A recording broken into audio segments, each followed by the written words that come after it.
están? Buenas tardes. Bienvenidos a una nueva emisión del programa Blend and Remix, la mezcla y remezcla Blend and Remix en transmisión en vivo desde nuestra página, nuestra casa Somos Live, para presentar el día de hoy el programa del último jueves del octubre de 2020. Bueno, ya estamos preparados aquí con nuestra invitada e invitado especial, porque ahora tenemos dos invitadazos en este programa. No nos pudo acompañar Luis Mauro Nájera, nuestro coconductor, pero nuestra compañera y amiga de casa, Luciana Martínez, nos está echando una mano en ausencia de nuestro compañero Luis Mauro Nájera. ¿Cómo estás, Lucy? Muy bien, aquí feliz y contenta. Ya sabes que siempre es un gusto apoyar en casa y pues esperamos que Luis Mauro esté bien y no pase a mayores. Le mandamos toda la buena vibra desde acá para que se mejore pronto. Y pues mientras aquí estamos apoyando. Perfecto, muy bien. Ahí tuvo un incidente con Mercurio retrógrado y Urano, pero bueno, es parte de todo lo que nos toca en este tiempo, ¿no? Y bueno, pues tenemos a un invitado estelar el día de hoy que nos va a platicar acerca de todo un contexto narrativo, una narrativa netamente cultural, netamente personal, la cual, bueno, no tiene como una, o bueno, el país no lo toma como una trascendencia, porque tiene una trascendencia, sin embargo, no está visualizado porque, bueno, desafortunadamente la cultura que tenemos en nuestro país no se presta mucho. Pero bueno, él nos va a platicar acerca de todo este contexto cultural, personal y escénico. Tenemos a nuestro invitado Alejandro Gallardo. ¿Cómo estás, Alejandro? Hola, muy buenas noches. Aquí andamos feliz y contento de estar por acá con ustedes. Muchas gracias. Sí. Aquí como invitado, él es narrador oral, está dedicado netamente a la narración cultural desde su perspectiva, sus inicios. Bueno, nos va a platicar cómo inició hace, a lo mejor, ¿qué será? Unos 25 años, ya llevas en esto un poquito más, si no es que un poco más. No, en los cuentos como tal, 21, casi 22 años. Casi 22 años ya en este rubro. Acá diría mi queridísima Sana Luz que no me gusta, pero no, claro que lo... Es más, no es ni siquiera que no lo acepte, es parte de, finalmente, claro. Yo empiezo haciendo teatro hace 25 años, 27 años ya. Sí, porque fueron 15, 16, sí, 20, sí. Mucho. 27 sí, años ya en teatro. Ahí cuando estabas haciendo las obras de Alejandro Licona y sí, claro. Sí, bueno, finalmente esos inicios son importantes, ¿no? Te dan una formación, una base escénica para todo el trabajo que vienes haciendo después y que también viene siendo, has sido parte de un movimiento de gente que viene rompiendo piedra a través de todos estos años y buscando el reconocimiento de ese arte callejero, porque se maneja de ese arte urbano. Sí, cuéntanos cómo son tus inicios escénicos y cómo llegas hacia los cuentos. Totalmente. Bueno, yo empiezo haciendo teatro, y es curioso porque ahorita que está en boga el tema de los programas sociales y todo esto, sí es una realidad que una generación de artistas, pues vamos, debemos el haber empezado a ese tipo de programas sociales institucionales, ¿no? Por ejemplo, los seguros sociales de GETI y demás, ellos acercaban mucho a la población, vamos, este concepto totalmente de Grotowski, ¿no? El arte para todos, el arte en la cultura, tal. Perdón, esto de los anuncios en el teléfono es espantoso. Y finalmente ellos, este concepto, sobre todo desde los 70s para acá, cobra muchísimo auge. Y bueno, yo empiezo a hacer teatro tanto en la Prepa 4 como en los talleres del Seguro Social. Bueno, ahí finalmente, como dices, ¿no? Me sirve de mucho. De hecho, yo pensaba dedicarme al teatro totalmente. Y de alguna manera, pues vamos, somos muchos hermanos, sí, ¿no? Sí, claro. Pero 3, 4 años después de que yo empiezo a hacer teatro, en una ocasión, otro amigo en común, justamente con Lucy Vladimir, me invita a un café en donde contaban cuentos. Sí, es cierto. yo dije, bueno, pues, cuentacuentos en un café, pues queda ridículo, ¿no? En ese momento. Voy, veo y lo veo terriblemente fácil, ¿no? Así como que, pues cualquier persona que tenga una formación escénica lo puede hacer, cualquier actor lo puede hacer.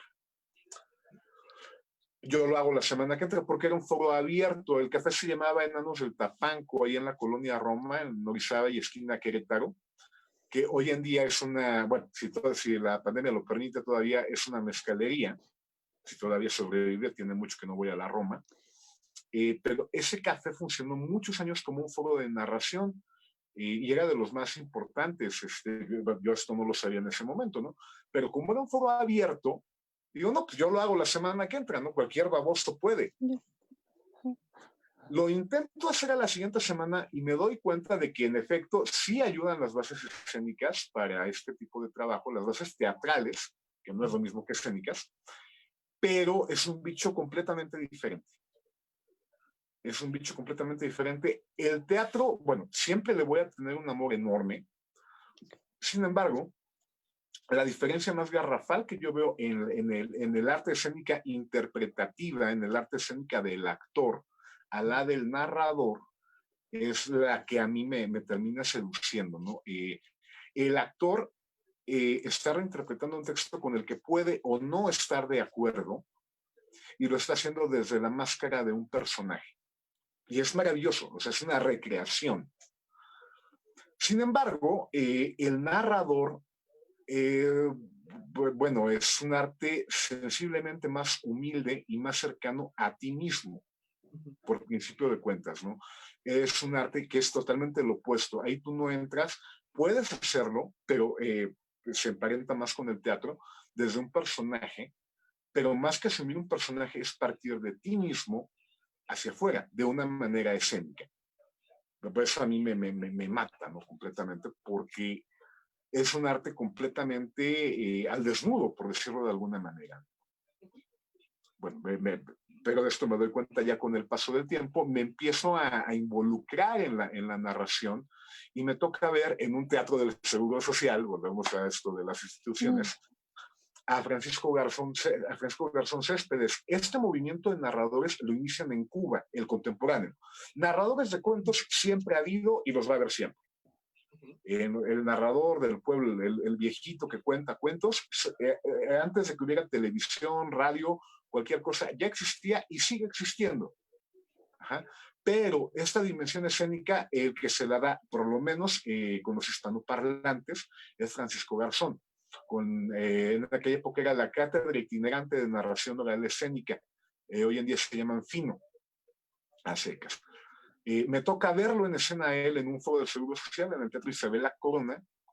Y digo, no, pues esto es increíble, ¿no? O sea, esto es otro bicho completamente, pero me interesa.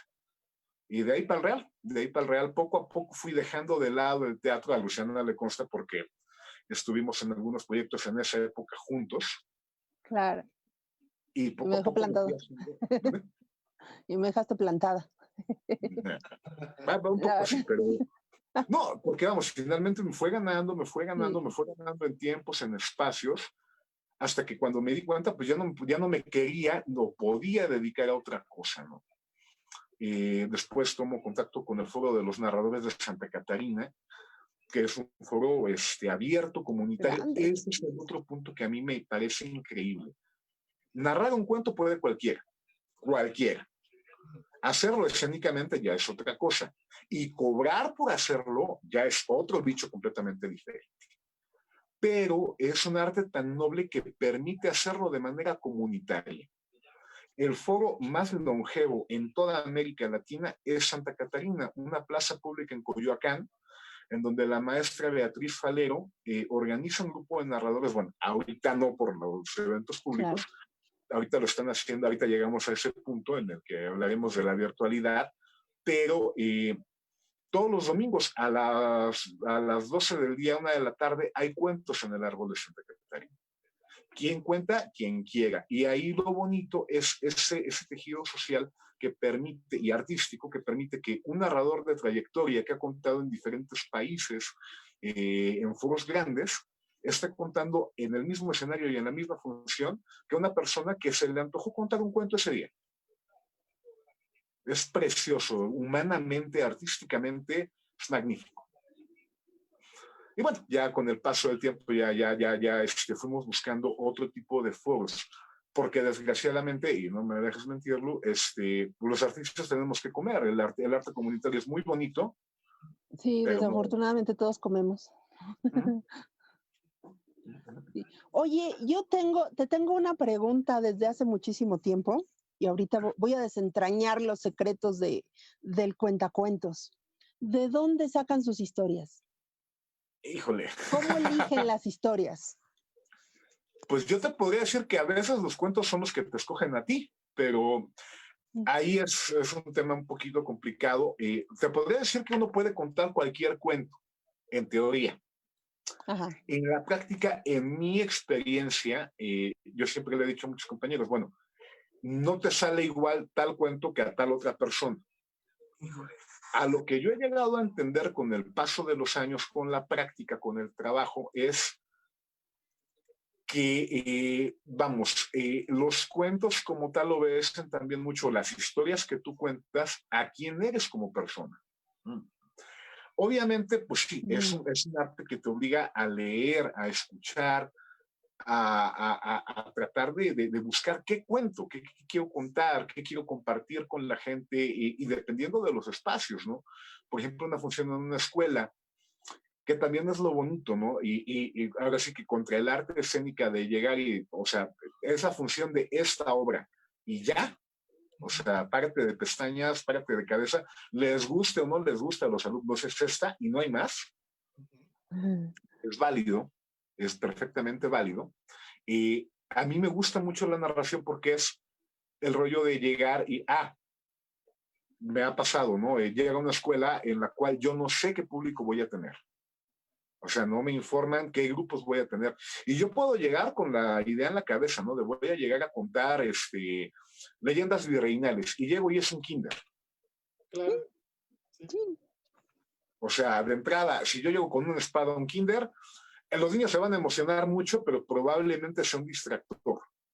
Claro. Y eso en el mejor de los casos. Probablemente a los papás o los maestros no les guste la idea de que el sujeto que viene a contar los cuentos trae una espada y una lanza, ¿no? O sea, pero desde mi arte esto me permite, desde este arte escénico me permite elegir el repertorio en el momento.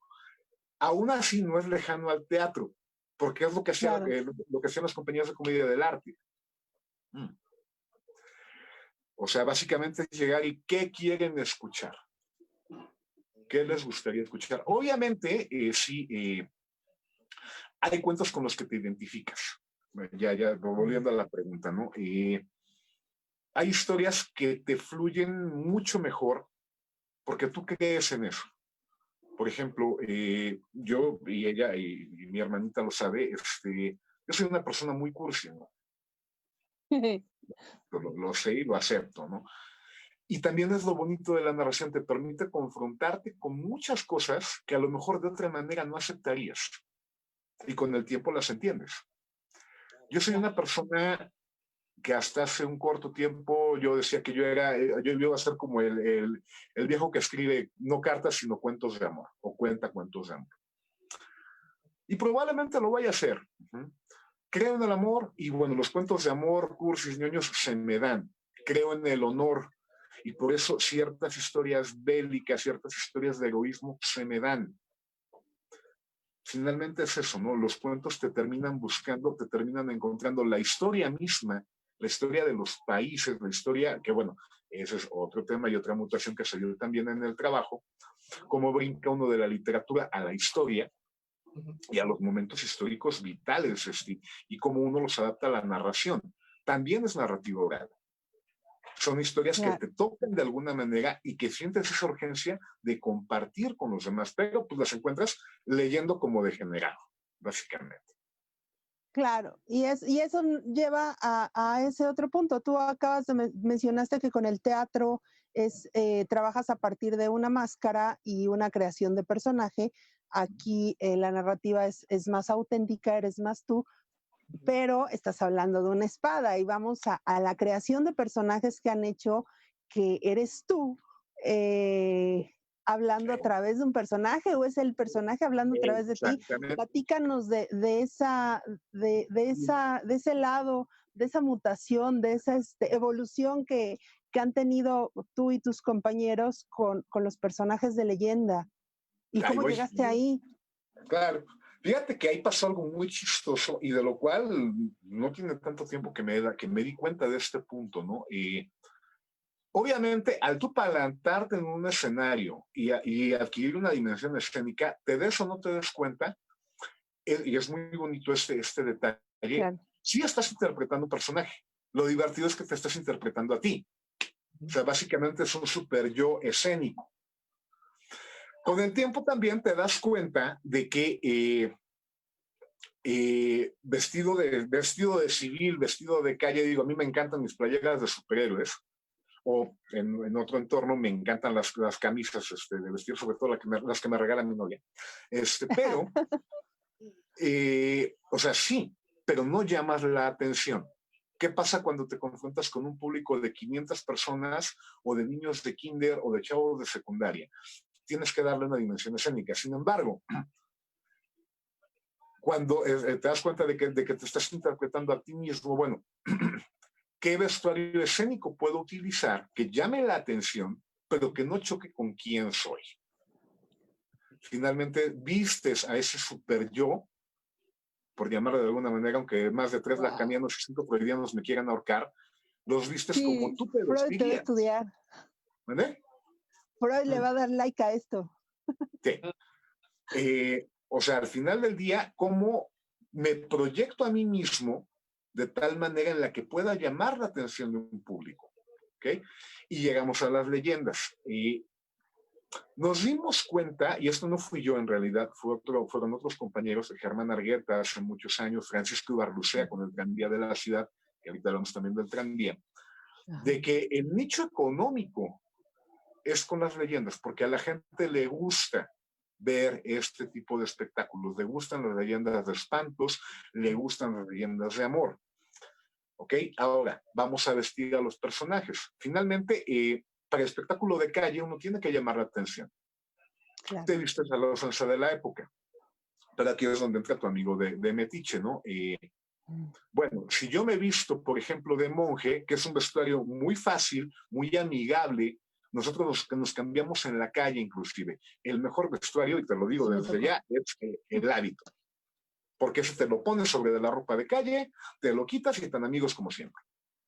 Pero hasta en eso te tienes que poner a estudiar. ¿Por qué? Dominicos, franciscanos, merceditas. ¿Qué orden? Si yo hubiera vivido en esa época o yo hubiera estado en un monasterio, a Alejandro Gallardo, ¿en qué orden hubiera estado? Y te empiezas a proyectar, finalmente, ¿no? Desde el yo. Si yo hubiese vivido en el virreinato, pues probablemente yo no hubiera sido aristócrata, porque no tengo ni el interés, ni los modos, ni las ganas. Probablemente yo hubiese sido esta otra cosa. Y empiezas a armar desde ahí. Desde el quién hubiera sido yo en esa época. Es un poquito el juego del viajero en el tiempo, y eso me fascina completamente, ¿no? Ahora, ¿por qué? ¿Qué leyendas acaba uno contando? ¿Cómo puedo hacer que te interese una historia?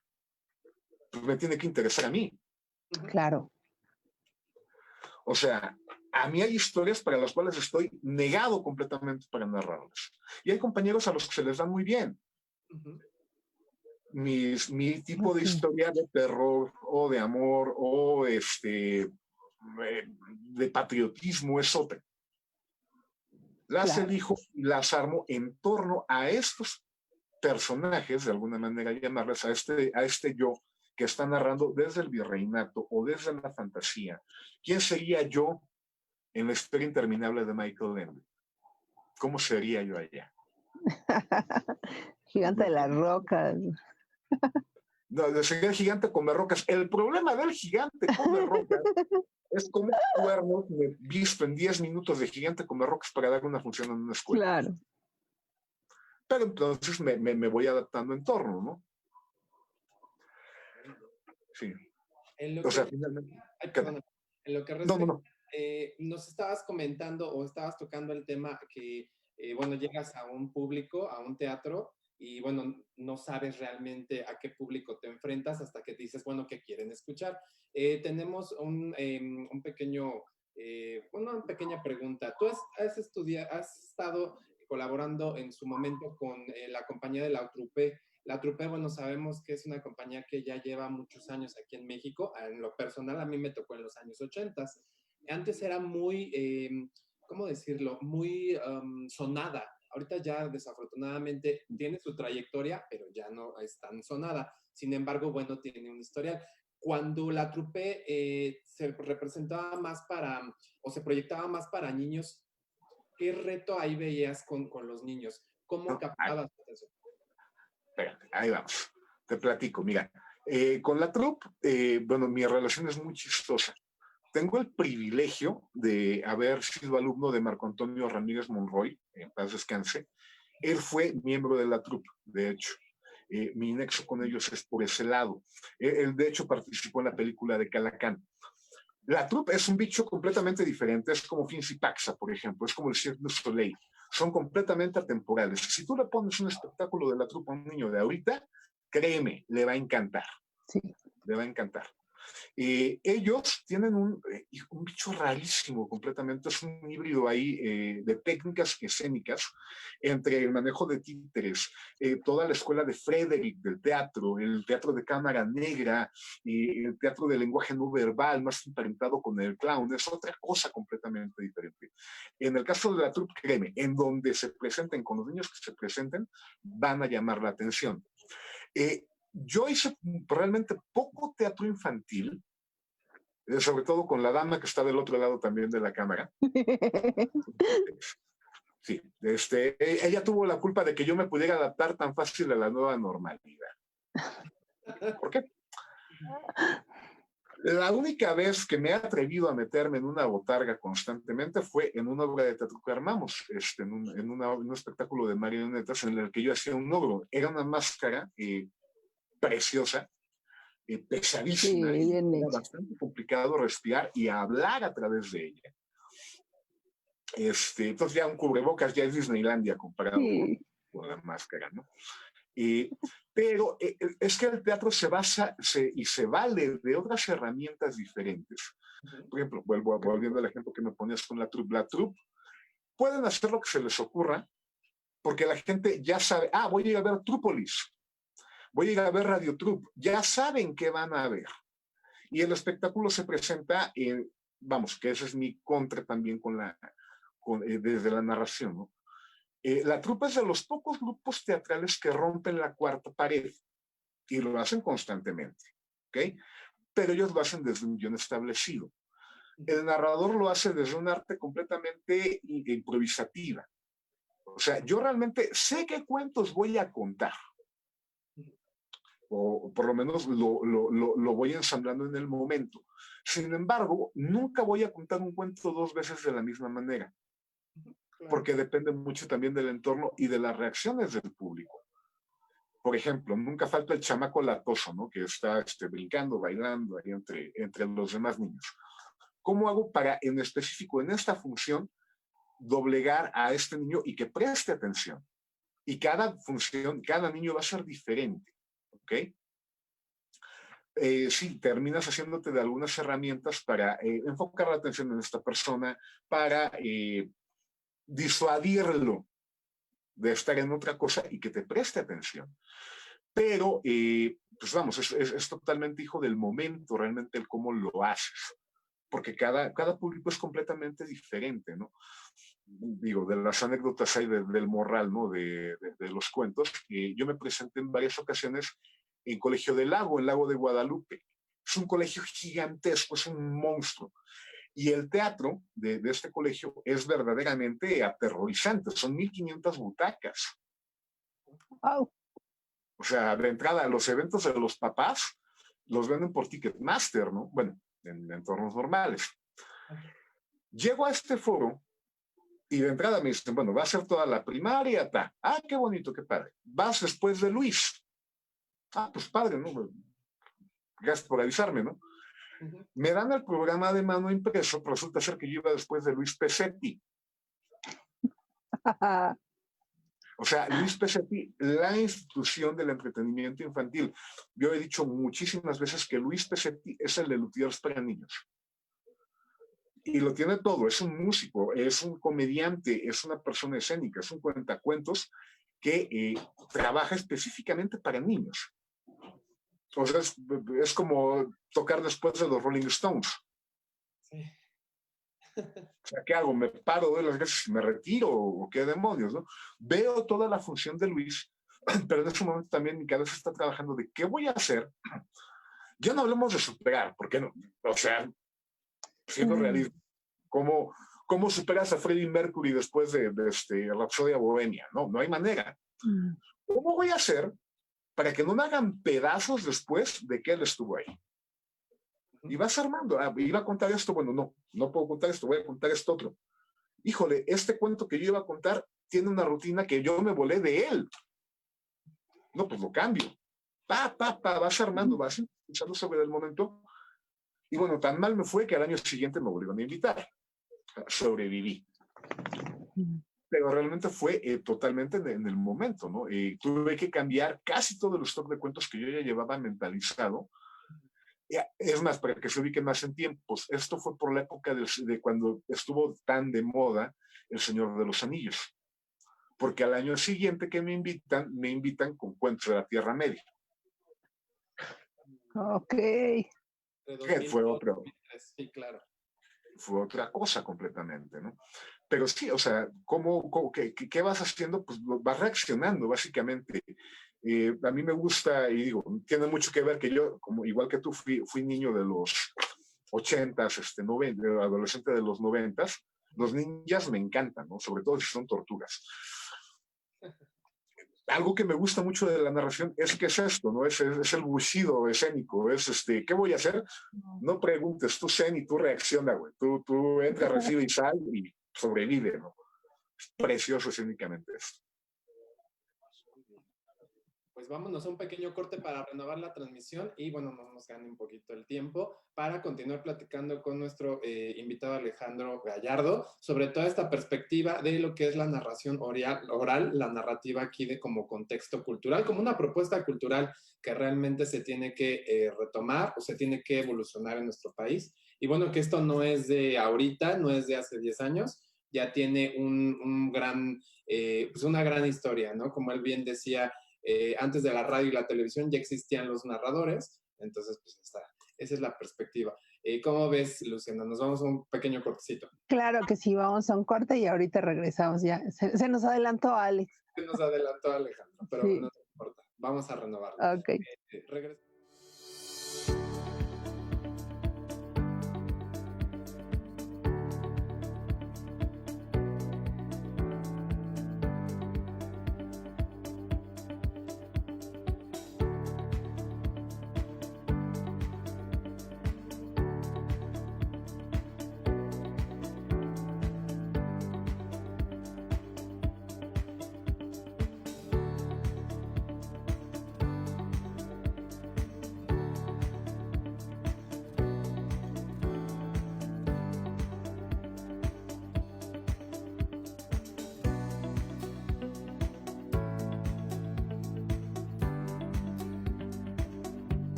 Perfecto, pues ya estamos de regreso después de nuestra pausa, corte de nuestra presencia de Casa Somos Live. Igualmente agradecemos a la Dona di Roma por la presencia y la intervención en nuestro corte de Blend and Remix, la mezcla y remezcla. Está dejando saludos en tiempo real. Nos está dejando saludos Carlos Vázquez. Igualmente te comenta Alejandro, para narrar leyendas mexicanas, sin duda Alejandro Gallardo, Germán Argueta y Francisco Ibarlucea.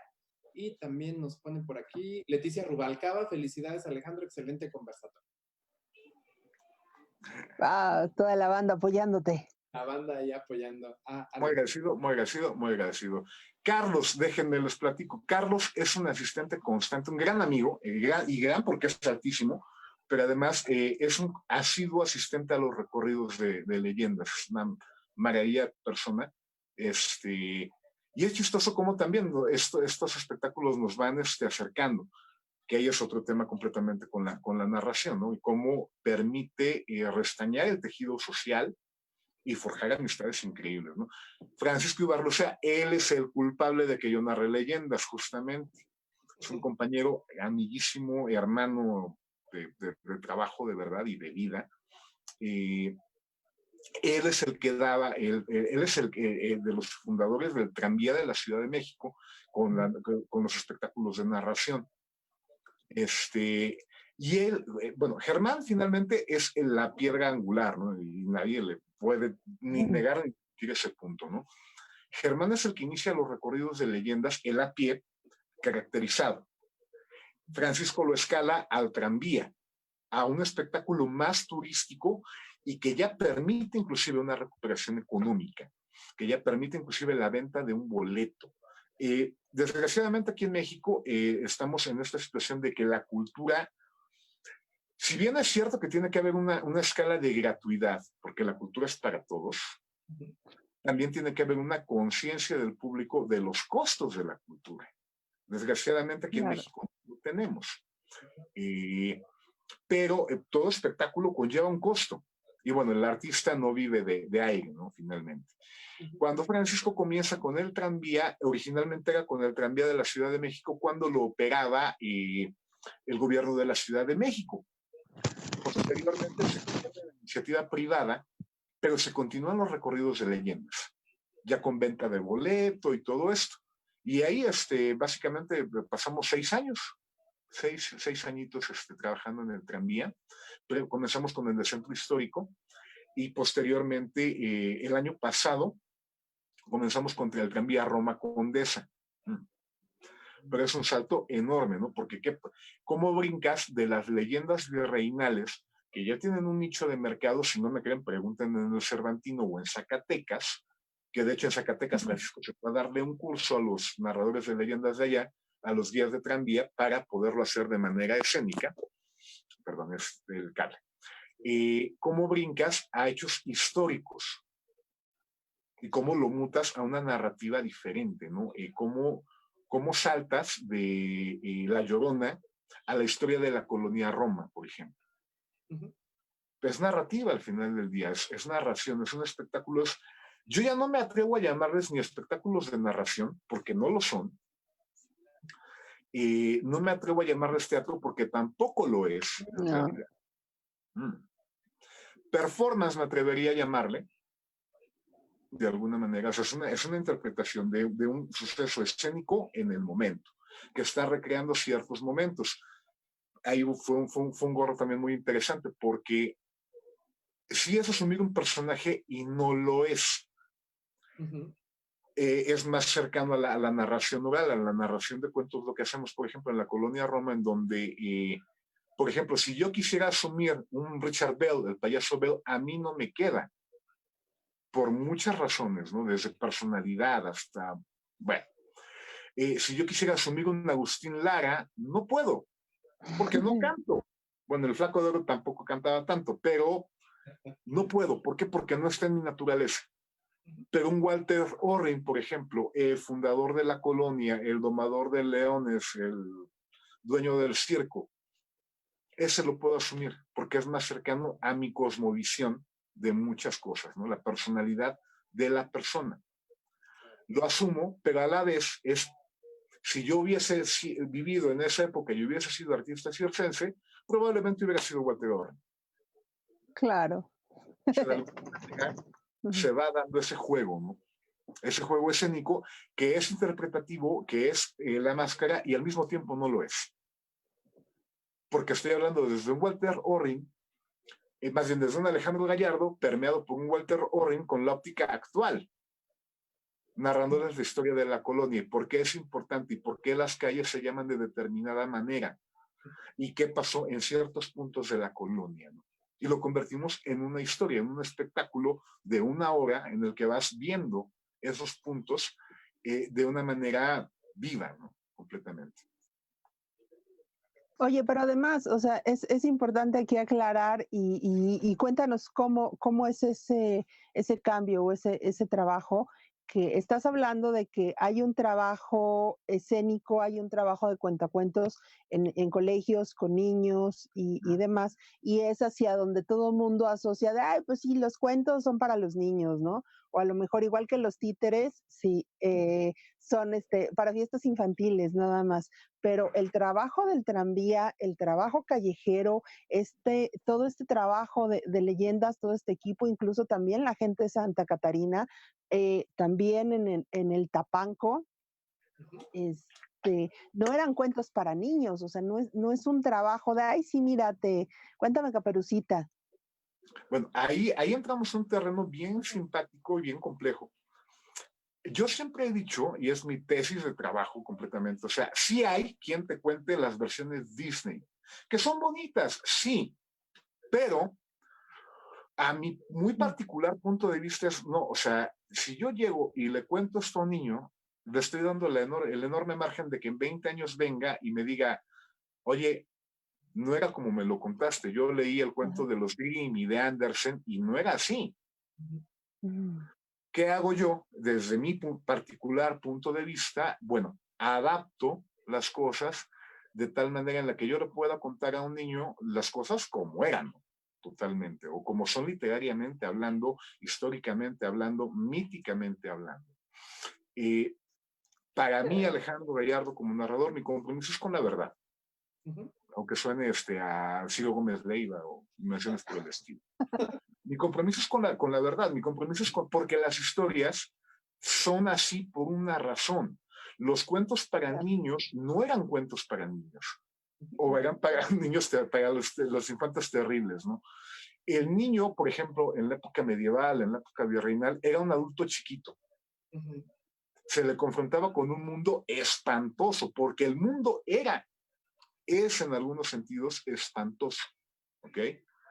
La Caperucita Roja, o sea, historia larga, corta, y el lobo llegó, se comió a la abuela, se comió a la caperuza y el lobo fue feliz para siempre, ¿no? Moraleja, niños, no salgan solos al bosque y no hablen con extraños que no digan para dónde van. Básicamente, ¿no? El cuento, hay un libro maravilloso de Bruno Bettelheim, El psicoanálisis de los cuentos de hadas. Hay mucho que nos dicen los cuentos, como eran finalmente, ¿no?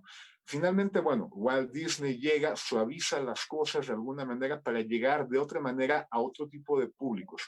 A mí me da mucha risa porque hablamos de la generación de cristal, para ahorita, siendo que venimos de la generación de cristal.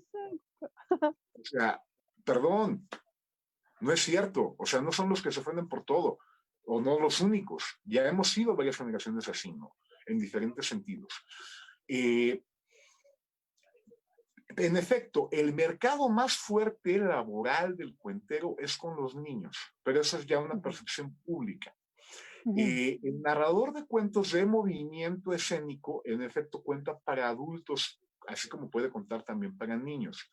Aquí también lo divertido es que no todos los que cuentan bien para adultos funcionan para contar con niños. Exacto. Ahí es un tejido bien chistoso en el cual, y bueno, no es, perdón la falta de modestia, no somos muchos narradores los que podemos brincar de público a público sin ningún problema, ¿no? Y nos ha llevado años desarrollar ese tipo de habilidad. Yo puedo contar en la mañana con una escuela, con un kinder, muy pocos narradores aguantan el contar con kinder, porque es un público muy particular, es un público muy complejo, que hay que entenderlo también. Después contar con secundaria, que es otro público completamente diferente y otra dinámica completamente diferente. Y en la noche contar leyendas o contar la historia de la colonia o hacer un recorrido de cantinas, por ejemplo, con otro tipo de público, desde otro punto narrativo completamente, ¿no? ¿Cómo se fue dando esta mutación? Pues literalmente por supervivencia. O sea, buscando la chuleta, buscando públicos que paguen, buscando diferente. Y también parte de uno mismo también, ¿no? O sea, yo tengo el interés y el gusto por estos temas, ¿dónde los puedo llevar a cabo y que además me paguen por hacerlo, ¿no? Claro. Es lo maravilloso del arte, ¿no? Y partir de esa base también, o sea, nosotros estamos varios narradores en esta cruzada también de, a ver, ¿nos gusta trabajar de manera altruista? Sí, pero también comemos, también necesitamos generar y también creo que es válido cobrar por lo que uno sabe hacer. Dicen por ahí, ¿no? Si tú sabes hacer algo bien, no lo hagas gratis. Sí. Así es. Claro. ¿Y cuántas personas no vemos en el interior de la República? Digo, a un contexto más generalizado. Parto de esto porque, bueno, en mis años mozos de niño, los libros de texto gratuito tenían, a nivel primaria, contaban o insertaban las historias de la época colonial, ¿no? Todo lo que conocemos como leyendas de México. Vas a un estado, en específico, a lo mejor, como bien dices, Zacatecas, Guanajuato, Oaxaca, el Mineral del Monte en Hidalgo, y ahí es donde realmente el contexto te envuelve. Afortunada y desafortunadamente, no, si me permite comentarlo, tienes que trasladarte a ese tipo de lugares, a ese contexto dentro del interior de la República para que lo percibas de otra manera, porque en los libros de texto te lo contaban o lo leías de una manera, pero cuando tú vas con alguien que se inserta dentro de un recorrido para que remunere también parte de su narrativa, te lo cuentan de otra manera, te lo amplían más, ¿no? Y obviamente toda esta percepción es de estas personas que también se dedican a la narración, a lo mejor en un material muy general, pero bueno, te amplían el contexto de lo que ya traes como leyendas de México, ¿no? Cuando no habíamos escuchado a lo mejor de las momias de Guanajuato, la bufa del cerro de Zacatecas, por ahí hay varias historias, ¿no? Entonces, realmente de ahí se puede retomar toda esta parte, ¿no? Que son historias o leyendas que todavía no se desaparecen de México, que a lo mejor se está perdiendo el interés por comercializarlo en los casos, como bien dices, Disney, pero bueno, en México todavía se rescata y yo creo que valdría la pena que se conserve toda esta tradición sobre las leyendas, la narrativa oral de las leyendas de México. Claro, no, totalmente. Mira, algo bien importante, y eso las pocas veces que he dado clases de lo que yo hago, trato de ser muy claro en un punto, ¿no? Y bueno, mi cosmovisión en cuanto a las artes es bien simple. O sea, ¿por qué corrí del teatro? ¿Por qué en la narración me enfoco de ciertas maneras? Porque, digo, finalmente también tiene mucho que ver con las perspectivas, ¿no? Mucha gente entra a las artes escénicas por ego. Ah, no, claro, a todo mundo nos gusta que nos aplaudan, por favor. Sí. Pero uno tiene que entender también que la obra de teatro ya estaba aquí antes que tú, y va a estar después que tú. En el caso de las leyendas, de las historias, que poco a poco diría Daniel Wallace, ¿no? En El Gran Pez, de esas historias que se contaban, que se terminan transformando en las historias, tú estás al servicio de algo mucho más grande. O sea, tú te vas a morir y la historia aquí va a seguir. Y se va a seguir contando y el Callejón del Aguacate sigue siendo el Callejón del Aguacate y han pasado generaciones y generaciones de gente contando esa historia. Entonces lo importante no eres tú, es lo que estás contando para que perviva al final del día, ¿no? Eres un vehículo en ese sentido para una historia. Y eso es precioso, o sea, porque también eres parte de algo mucho más grande que tú. Claro. Y es hermoso, ¿no? O sea, porque además es de micro a macro, ¿no? De la narración y la importancia en el contemporáneo, ¿no? el ser parte de algo mucho más grande que tú también te proyecta, te refleja. Tú eres parte de una sociedad. Esa sociedad es mucho más grande que tú. Tú eres parte de un país. Ese país es mucho más grande que tú. Tú eres parte de la historia de ese país. Es mucho más grande que tú. Pero qué privilegio, qué hermoso el poder ser parte de su historia. Cada quien desde lo que puede hacer, ¿no? Lucy. Muy idealista el punto, pero es cierto, oye, y aquí partimos de otro punto. Tú, y como nos has contado sobre tu trayectoria, tienes una formación actoral y bueno, a partir de ahí también y el estudio y yo sé, bueno, me consta el tipo de lector que eres, entonces siempre has devorado de una forma impresionante libro que te cae. Eh, pero también, tú tienes un gusto por la historia, pero también dentro de este equipo trabajan con historiadores, trabajan con gente especialista, o sea, no solamente son narradores, también están metidos en esto. En algún momento me llegaste a contar guías de turista, cuando estaban arrancando todo esto y el tipo de elementos que componen todos sus equipos para crear los personajes y para hacer todo el fenómeno que son como en el tranvía de la Roma, ya ahorita, ¿no? Como Sí, toda una forma impresionante. y que vamos a volver en algún punto. Digo, Sí, porque no pasa algo muy chistoso, amiga, y volvemos al ejemplo de hace rato de Zacatecas. O sea, grupos de narradores de leyendas caracterizadas, hay muchos. ¿Cuál fue la particularidad del nuestro? Que finalmente somos gente, pues ya somos perros viejos todos, ¿no? De diferentes formaciones. Francisco, por ejemplo, él es guía de turistas y cronista de la ciudad. Hemos trabajado, por ejemplo, con Fernando Navarrete, con Héctor, que son historiadores, con Jenny de Jesús Díaz, que no solamente es pedagoga, ella es la directora del Salón de Cabildos de la Ciudad de México. Una pieza de la historia fundamental, ¿no? O sea, antes que Hidalgo, Primo de Verdad dio un discurso pro-independentista, antes que Hidalgo. Y bueno, eso obviamente lo llevó a la Santa Inquisición, pero es esa parte. Hemos trabajado con muchísima gente que tiene eso es importante, no es únicamente el interpretar por interpretar o el interpretar por ganarnos una lana, es interpretar porque tenemos un compromiso con la historia, con nuestra formación y porque las cosas se cuenten como son de alguna manera, ¿no? En mi caso yo lo que aporto es justamente lo escénico. Mi formación viene de teatro, finalmente, viene de una perspectiva, diría Francisco, panóptica. Mi tipo de visión es más de escena, ¿no? Finalmente, y es lo que yo puedo aportar. Esa dinámica de estructura de espectáculo, para que sea un espectáculo escénico.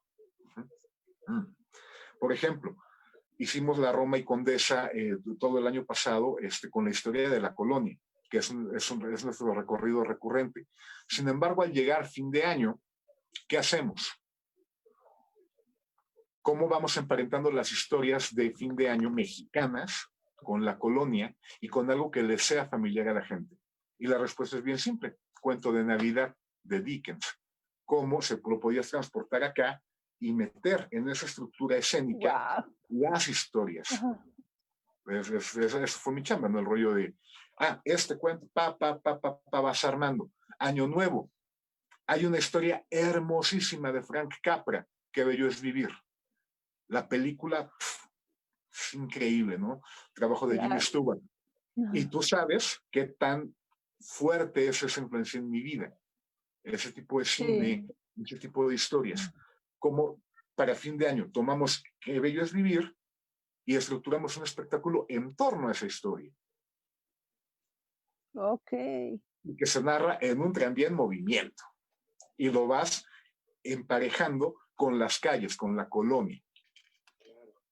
Eso es básicamente mi aportación en el equipo, ¿no? Desde lo escénico y desde la poca cultura general o cultura pop que tengo. No, poquita. Amplia. No, es muy amplia, porque realmente para O sea, no es nada más de que, ay, pues yo me la sé, ¿no? Yo me sé la historia, pues a ver, se las voy a contar. No, es toda esta trascendencia que tienes ya de tu, se puede decir idiosincrasia porque has leído, obviamente te tienes que documentar. Lo que es el arte cinematográfico también tiene mucho que ver.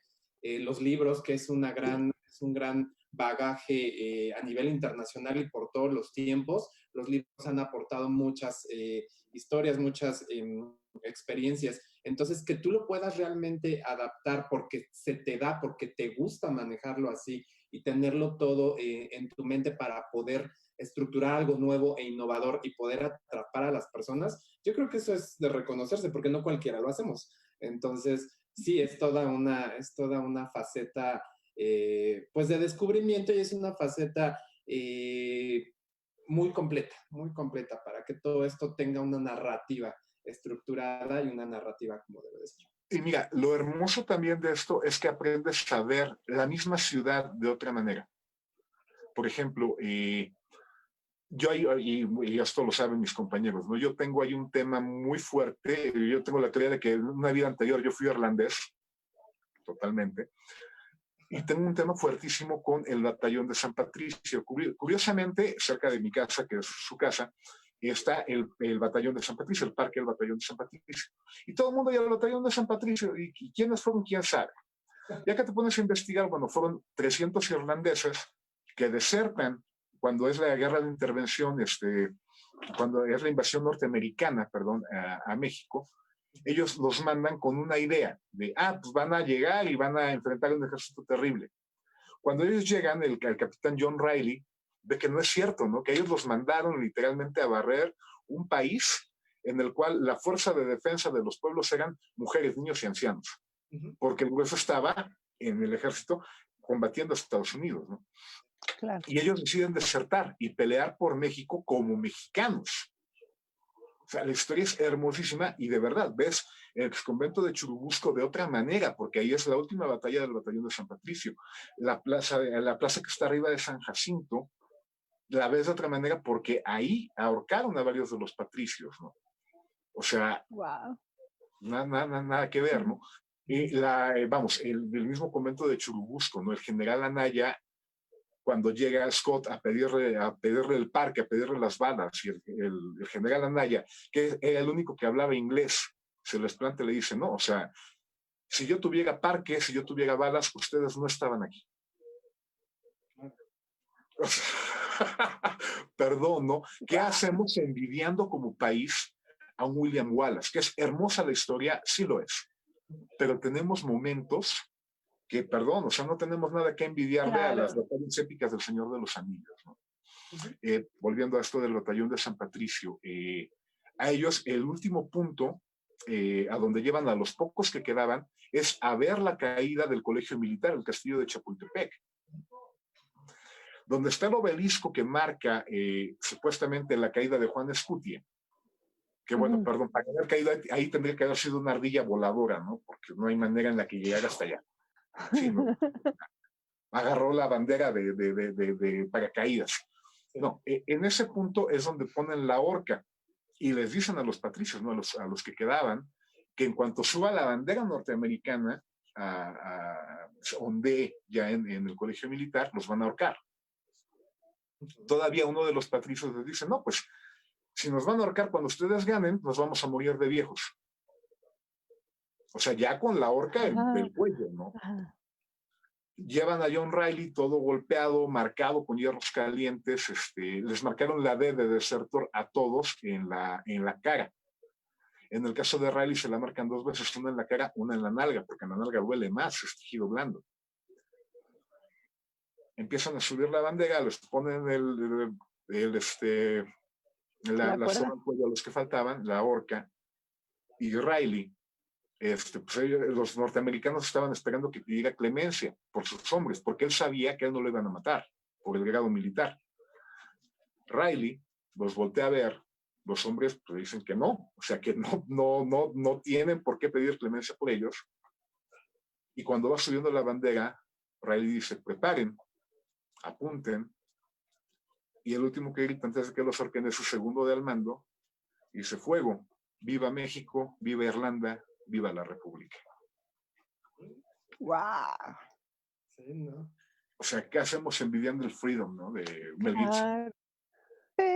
Oye, y bueno, estas leyendas y los que te conocemos y conocemos, estamos cercanos a todos estos fenómenos escénicos o que los hemos visto, pues más o menos conocemos esa parte de las leyendas y hemos vivido la experiencia de escucharlos a todos ustedes. Ahorita en esa famosa frase que me has estado echando, ¿qué le pasa a la narración oral en tiempos de pandemia? ¿En dónde estamos? Decía yo que me había quedado muy bien, como Sí, título. era su subtítulo. Finalmente, bueno, nuestras artes son presenciales. Sin embargo, bueno, esta situación que estamos viviendo todos y en la cual bueno, los eventos que yo he armado virtuales, lo menciono mucho, o sea, no se trata de negarlo, porque la realidad no se va a ir. La realidad ahí sigue, claro, ¿no? Y la vamos a tener que seguir confrontando todos. Bueno, han pasado dos cosas. El gobierno de la Ciudad de México y el gobierno federal, la Secretaría de Cultura, por ahí aventó un apoyo y se agradece mucho de verdad que lo hayan hecho porque, pues vamos, los artistas estamos viviendo una situación brutal, brutal. Y esto es a nivel mundial. O sea, no existen apoyos para los artistas en esta situación. Muchísimas galerías de Nueva York cerraron y los artistas visuales que producían, o sea, no tienen de ganar dinero. En México, ¿para qué les cuento, no? O sea, ya se imagina cómo está la situación. Las filarmónicas también, ¿no? Están en todo el mundo sufriéndolas, sí. Porque nuestro trabajo es presencial. Claro.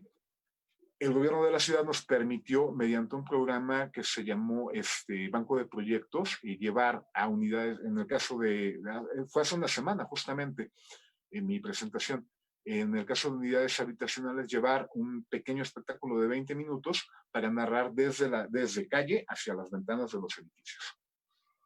Es una buena propuesta y se agradece porque nos permite trabajar, generar un ingreso, aunque sea pequeño, que no es tan pequeño, realmente se agradece mucho, en estos tiempos. Pero, pues no es algo que se pueda hacer cada semana, por muchas razones, ¿no? La logística que implica, el momento que estamos viviendo de la cadena de contagios es complicado. ¿Qué hace la narrativa oral en este momento? Bueno, algunos compañeros, entre ellos Germán y Francisco, hay otro compañero que trabaja en el Museo de la Memoria y Tolerancia, Roberto, de Germán salió la idea, ¿no? De armar un espacio para narrar cuentos. Roberto arma el grupo Fogata de Cuentos y bueno, el resto fue muchísimo trabajo. Es un grupo que en este momento en Facebook tiene 6,000 miembros, poco más de 6,000 miembros, y en el cual se han armado narraciones así a la distancia mediante medios electrónicos. Así también hemos dado algunas funciones por boletaje o por colaboración voluntaria.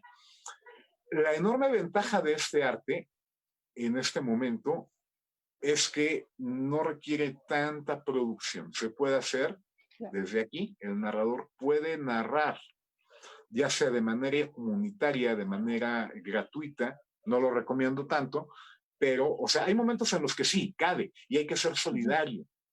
Y carajo, o salimos juntos o no sale nadie. Aquí sí nos aplica la caja de cangrejos, ¿no? Y hay que apoyar.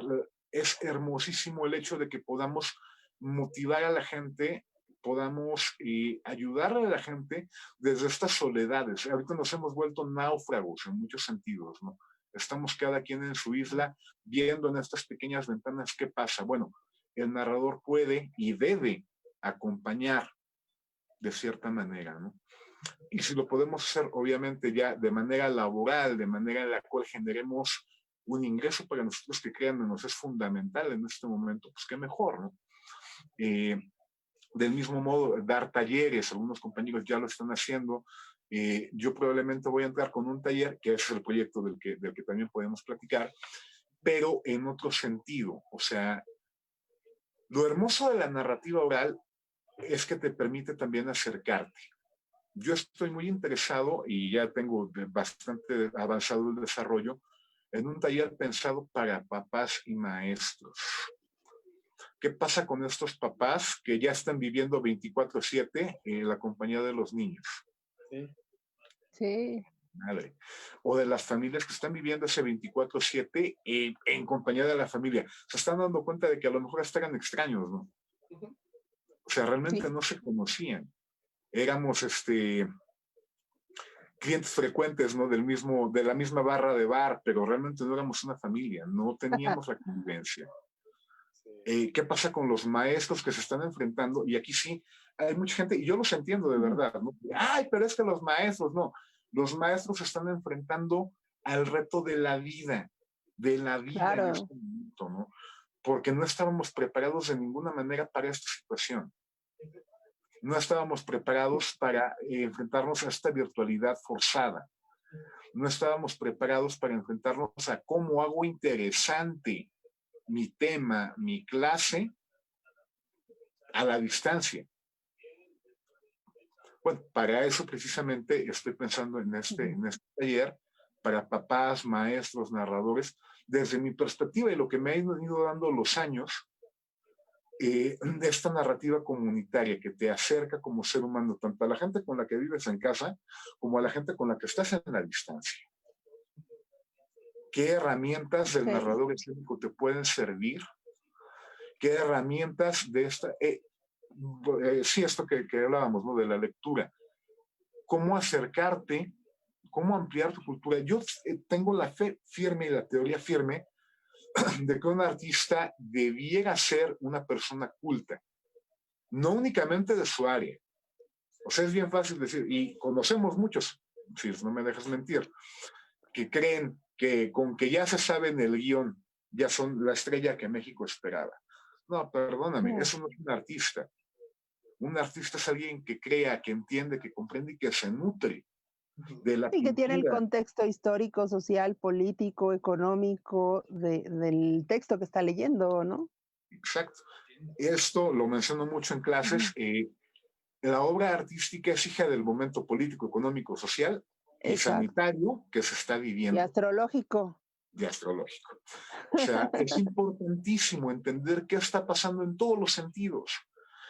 De verdad, van a ver, y yo espero que, yo también espero verlo, van a ver la cantidad de producción artística que va a generar este momento. Claro. Y va a tener un sabor bien particular de este aislamiento, de esta soledad que está viviendo la gente, ¿no? De esta soledad impuesta que hay de dos, o la tomas, la aprovechas, te nutres en ella y te vuelves más humano, Exacto. o todo lo contrario, ¿no? Te aíslas, te conviertes en un ermitaño vacío, estéril completamente, ¿no? Yo creo que este momento va a tener obras muy melancólicas, pero muy hermosas. Finalmente, bueno, volviendo a este punto, ¿no? De que el artista se tiene que nutrir de todo. Yo se lo he dicho a gente de teatro en ocasiones, ¿no? De, neta, leer otras cosas no te hace daño, leer más allá del guión, agarrarte un libro de historia, agarrarte un cómic, agarrarte un libro de cocina, no te hace daño, todo lo contrario. Ver cine, ver espectáculos circenses, no te vayas lejos. ¿Por qué el Cirque du Soleil es el Cirque du Soleil? Es multidisciplinario, es un arte mucho más complejo, con muchos niveles de lectura. Y eso en sí es magnífico, magnífico, de verdad, ¿no? Pretendo que esa perspectiva pues me permita un poco contagiar a los papás, a los maestros, de, a ver, agárrate, yo sé que tú eres maestro de física, pero ¿por qué es importante el trabajo de Newton? ¿Qué estaba viviendo Newton en ese momento histórico? ¿Qué estaba viviendo en ese momento literario, artístico? ¿Qué estaba pasando? ¿Por qué Woodstock es Woodstock? Avándaro aquí en México. Y eso es bien simpático, porque es otro momento pandémico, es el momento de la gripe de Hong Kong. O sea, en ese momento, sí, cambiando, había otra pandemia. Y una pandemia que costó miles de vidas también. No millones, afortunadamente, pero costó miles de vidas. Y este momento, o sea, están pasando cosas. Están pasando muchas cosas, ¿no? Es importante, ya no digas como artista, para mí, por lo menos. Ya no digas como papá a los que tienen la suerte de serlo. Ya no digas como maestro Yo siempre he dicho que yo no soy maestro, yo soy un facilitador. Para ser maestro me falta mucho. Pero los que son maestros, o sea, ¿qué estamos viviendo? ¿Qué está pasando? Y que nos permita enriquecernos y ser mejores seres humanos. Pretendo eso, ¿no? O sea, y ese ser mejores seres humanos se traduce, ¿no? Creo yo, en ser mejores papás, en ser mejores maestros, en ser mejores artistas, en ser mejores seres humanos, ¿no? Finalmente. Sí, con esto realmente... Entonces, cuando esté el taller, les voy a enviar invitación, por supuesto. Claro que sí. Para poder tener la carta abierta y bueno, continuar también con toda esta propuesta, porque el arte narrativo es un arte, la narrativa oral no puede desaparecer, como bien dices, ya existía, existe y va a seguir existiendo, ¿no? Entonces, hay una coexistencia en todo esto y bueno, no en vano se queda en el papel, se tiene que proyectar más allá de todo esto. Y bueno, pues te agradecemos muchísimo, Alejandro, que hayas estado con nosotros. Ya se nos está acabando el tiempo. Pero bueno, sin más que desearte la mejor de las situaciones dentro de todo este contexto pandémico. Y bueno, nos vemos pronto también para que continúes tus proyectos. Se quedan las puertas abiertas de Blend and Remix. Y bueno, ¿qué depara para siguientes años, ¿no? ¿Qué contexto se viene? Mira, yo honestamente veo un cambio en las artes escénicas. Yo veo pero no necesariamente eso es malo. Y para el turismo inclusive, yo creo que viene una época mucho más de núcleos pequeños. O sea, va a haber gente que cuando pase esto, por la razón que sea, bien dice la historia, ¿no? Que hay 3 maneras de acabar con una pandemia. Una, que la enfermedad remita y ya no mate a nadie, y ya pasó, qué bueno. 2, que haya una cura, que haya una vacuna, y 3, que es la más canija, porque es la más dolorosa y la más larga, que la sociedad diga, ya me cansé, ya con permiso, ¿no? Que de alguna manera es lo que ha estado pasando, pero es la más peligrosa, porque es la que alarga más las pandemias. Eso fue lo que pasó con la peste negra. La gente dijo, salguemos, bailemos, hagamos, y pela 7 años, ¿no? Pero, o sea, va a haber gente que se vuelve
Muy bien, pues estamos de regreso para ya despedirnos de la transmisión del día de hoy. Nos ganó un poquito el tiempo, pero bueno, agradecerte, Alejandro, que nos hayas dado tu perspectiva, nos hayas dado compartido tu conocimiento, toda tu trayectoria y de igual manera qué se viene para las artes escénicas. Como bien dices, va a haber un cambio, va a haber obras o proyectos donde se plasme toda todo este contexto de soledad, de encierro que se ha vivido desafortunadamente, forzosamente, pero bueno, es parte de toda esta realidad, ¿no? Que nos está... Claro. No, y vamos, ya para cerrar la idea, y va a haber la contra también, o sea, va a haber eventos masivos, brutalmente masivos, pero también yo creo que todo se va a volver un poco más íntimo, más privado, más petit comité, porque nos va a acercar de otra manera esta situación que estamos viviendo. Y se va a reflejar en las artes, por supuesto. No, pero muchas gracias a ustedes, de verdad. Muchas gracias. Ha sido un placer estar por acá. Y hay cualquier cosa, aquí andamos. Perfecto. Pues como siempre es un gusto, tanto contigo, Benedico, contigo, Ale, pues siempre terminamos haciendo proyectos juntos, aunque no quiera. Es un gusto ver cómo has evolucionado realmente, lo digo en público. Es un gusto y un honor haber visto tu camino desde esos pasos de gato con Licona hasta haberte visto con tus personajes en el tranvía de leyendas y como dices, ¿no? Estamos siendo parte de un proceso histórico que las siguientes generaciones de actores, de narradores, de astrólogos, de historiadores van a analizar y van a hablar del momento histórico que estamos viviendo porque estamos haciendo historia. Entonces, pues veamos qué viene, aguantemos y que continúe la función a pesar de cualquier cosa, que es la premisa de cualquier artista, ¿no? Ante Por todo, supuesto. que se levante el telón. Totalmente. Listo. Muchísimas gracias, Is. Caballero, un placer. Les mando un abrazo bien grande y que todo vaya bien bonito. Cuídense mucho. Muchas gracias. También, gracias. Agradeciendo a Luciano Martínez por habernos ayudado en la conducción, a nombre de nuestro compañero Luis Mauro Nájera, que no puede estar el día de hoy, pero Lucy nos sacó aquí para llevar el programa. Muchísimas gracias, Luciana, como siempre. Gracias, siempre. Es un gusto participar aquí contigo, ya sabes, la dupla aquí, trabajando en casa como siempre y gracias a Controles, que es un amor, Leo, no saben. Nos echa mucho la mano también para que todo esto sea posible, agradeciendo igualmente a la producción y al equipo de Controles, al equipo Somos Live. Bueno, agradeciendo a la audiencia por haberse conectado con nosotros, los likes de Daniel Corona, Iris Velasco, Leticia Rubalcaba, Carlos Vázquez y Ricardo Parra. Ricardo Parra te manda saludos, Alejandro, tremendo talento mexicano que ya conocerá en persona, de artista a artista. Ahí está el comentario de Ricardo. Gracias. Perfecto. Muchísimas gracias a todos. Que pasen bonito fin de semana. Nos vemos próxima semana en la mezcla y remezcla para continuar dando apertura a las artes, la cultura, las proyecciones y todo el contexto que nos envuelve aquí como sociedad coexistente. Que pasen bonito fin de semana. Gracias. Nos vemos.